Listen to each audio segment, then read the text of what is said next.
ஊரே வீட்டின் முன், அவள் மட்டும் வீட்டின் உள்ளே. இரவு 9 மணி.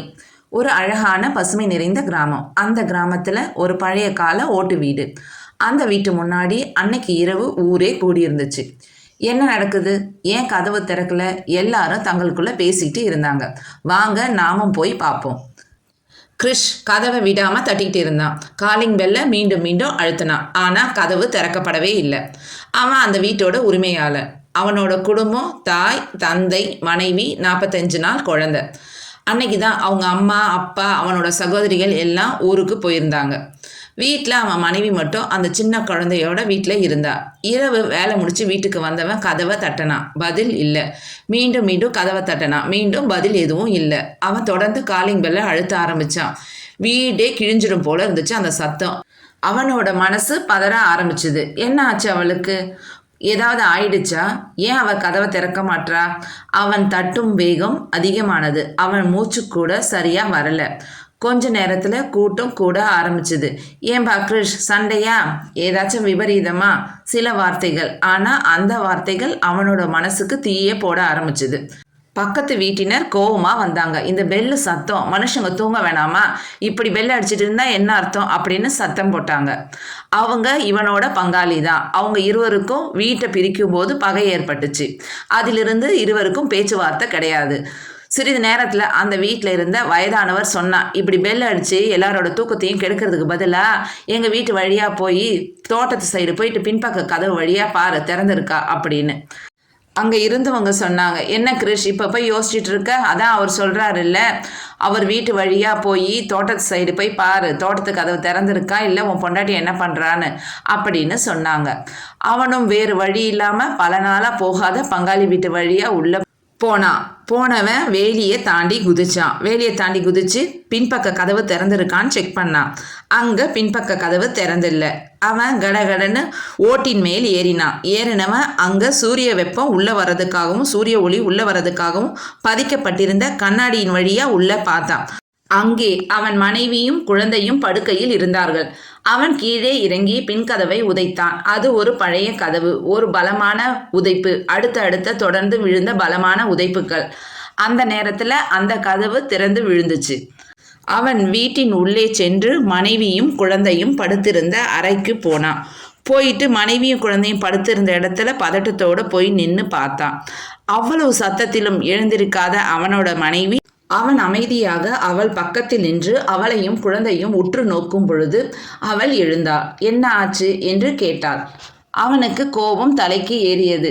இவ்வளவு நேரம் தட்டியும் காலிங் பெல்ல அழுத்தியும் கூப்பிட்டும் அவ தூங்கிட்டு இருந்தாளா? ஊரே வாசல்ல நின்று பார்த்து வேடிக்கை பார்த்து சிரிச்சிட்டு இருக்கு. அவனுக்கு அவமானம் கோபமாக மாறியது. அவன் எதுவும் பேசாமல் வெளியில் இருந்தவர்களிடம் சென்று நடந்ததை கூறிவிட்டு உள்ளே வந்தான். வந்தவனிடம் மனைவி மீண்டும் கேட்டா, என்ன ஆச்சு, ஏன் ஒரு மாதிரியா இருக்கீங்க அப்படின்னு கேட்டா. உடனே அவன் கத்தத் தொடங்கினான். ஊரே வாசல்ல நின்று காரி முஞ்சிட்டு போறாங்க. ஒரு மனுஷன் வேலை முடிச்சுட்டு வந்து காலிங் பெல்ல அவ்வளோ அடிக்கிறேன், கதவை அப்படி உதைக்கிறேன், நீ கதவை திறக்காம உள்ள தூங்கிட்டு இருந்தியா? பல வருஷமா உள்ள நுழையாத அவங்க வீட்டு உள்ளார என்னை நுழைய வச்சு என்னை அசிங்கப்படுத்திட்ட. ஒரு வார்த்தை பேசக்கூடாது. இனிமே நீ என்கிட்ட பேசினா அவ்வளவுதான் என்றவன் அவளிடம் பேசவில்லை. அந்த இரவு மயான அமைதியில் முடிந்தது. ஆனால் மறுநாள் காலையில வந்தவன் எதுவும் நடக்காதது போல அவகிட்ட சொன்னான். குழந்தைய தூக்கிட்டு வா, கவர்மெண்ட் ஹாஸ்பிட்டல்ல போய் தடுப்பூசி போடுறதுக்கான அட்டையை போட்டுட்டு வந்துடலாம் அப்படின்னு சொன்னான். அவள் அவனுடன் கிளம்பினாள். வீட்டுக்கு வெளியில வந்தோடனே அவன் பைக்கை எடுத்துட்டு அழைச்சிட்டு போவான்னு நினைச்சா. ஏன்னா அந்த ஹாஸ்பிட்டல் வீட்டிலிருந்து சற்று தொலைவில் இருந்துச்சு. நடந்து போவது கடினம்.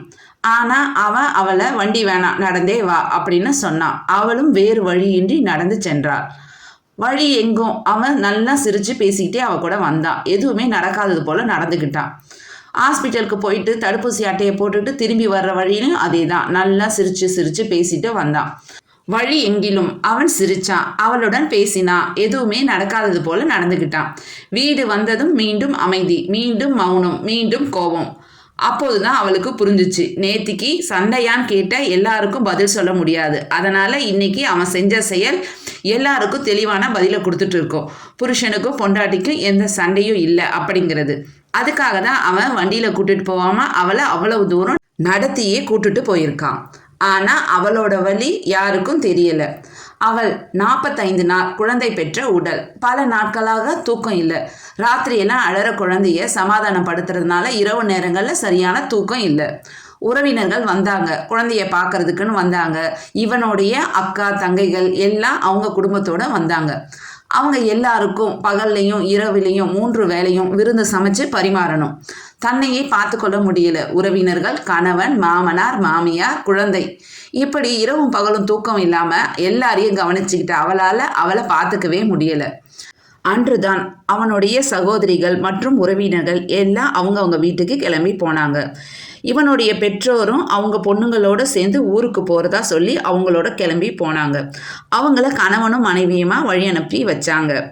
விருந்தெல்லாம் முடிச்ச டயர்டு. கணவனும் வேலைக்கு கிளம்பினான். அவனையும் வழி அனுப்பினவ வீட்டை ஒழுங்குபடுத்திட்டு வீட்டில் இருக்க எல்லா வேலையும் முடிச்சா அழுவுற குழந்தைய கையில் வச்சுக்கிட்டே.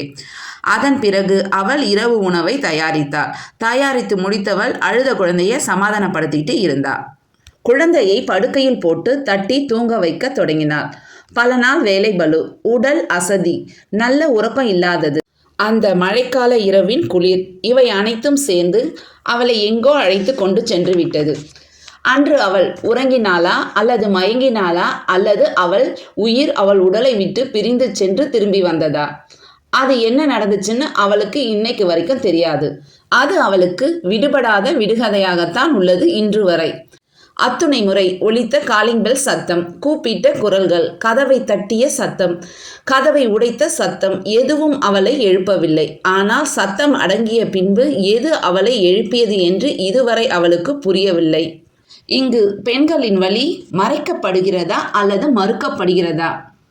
கசப்பான உண்மை என்ன தெரியுமா? பெண்களோட வலி யாரோட ஞாபகத்தில் கூட வர்றது கிடையாது.